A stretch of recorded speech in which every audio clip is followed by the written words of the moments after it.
Hi, my name's Nathan Hathaway, and I work in the human resources field as a recruiter for Pierce College, and I've been working here for a little bit over a year.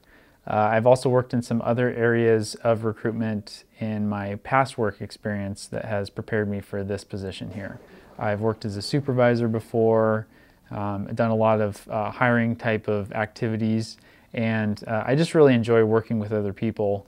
And so I tried a lot of things before I kind of found my fit in human resources. So as far as education or background or anything that has helped prepare me for this type of a role, I do have an undergraduate and a master's degree in business. When I first started in school, I wasn't exactly sure what I wanted to do. So I chose a business degree because it's very versatile. And so I actually went through and I tried a variety of different things before I found human resources.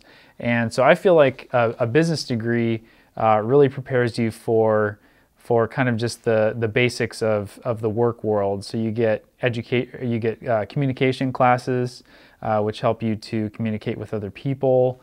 And you're writing a lot, so it helps you kind of phrase things the right way. I also found that I gained a lot of good critical thinking type of skills when I was in school, which really helps you to problem solve. There's a lot of things that you have to really think about because there's a lot of issues that could revolve around the decisions that you make. So you really want to be able to think about what ramifications it might have if you decide to go one way versus another.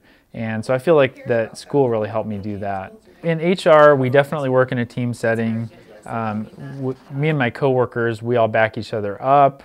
We bounce ideas off of each other. So I really wouldn't be able to do my job, and I'm sure that they wouldn't be able to do their job nearly as effectively if we didn't have that kind of a give and take relationship between all of us. As far as surprises go, after having come to the HR field, the one main surprise I would say is how legal driven it is. So you don't really realize until you actually are in the profession that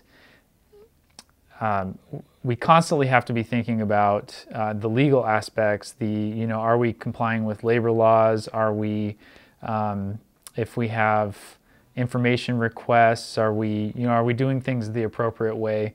So we as HR professionals have to make sure that we're advising supervisors and other employees in the correct way to do things, and even sometimes we have to worry about just the appearance of not doing things correctly, even if we are, just the way that it can look from the outside. So we want to make sure that everything that we're doing is really on the up and up, and that we're following all rules or laws that we have internally, and also state and federal laws too.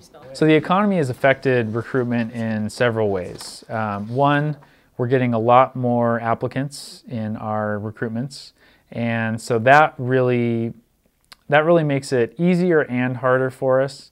It's easier in the fact that we have a lot more applicants to choose from, and so a lot of times we'll get better qualified applicants that we probably wouldn't get in a normal economy. But on the flip side to that, we also, some of our jobs we're getting over 100 applicants, and we might normally get 30 or 40. And so that just means that we have a whole lot more people to review applications for, and so it's a lot more time consuming, but ultimately we are getting better applicants. So I feel like it's kind of a benefit to us, and it's also kind of a hardship in the fact that it just takes more time to do things. One really nice thing about being a male in the HR field and being somebody who is different than your typical HR person is that certain employees feel more comfortable with certain people. So the way that we have it here, we have it's female dominated. However, having a male presence too, some employees feel more comfortable talking to a male presence, or there's different perspectives. So I find that when we're doing brainstorming, I might think of things differently than some of my female counterparts do, and so it really benefits the whole organization because we have a different breadth of ideas and ways of thinking at things, perspectives, And it also makes people feel a little bit more comfortable for those who prefer to talk to a male, because some people do prefer that.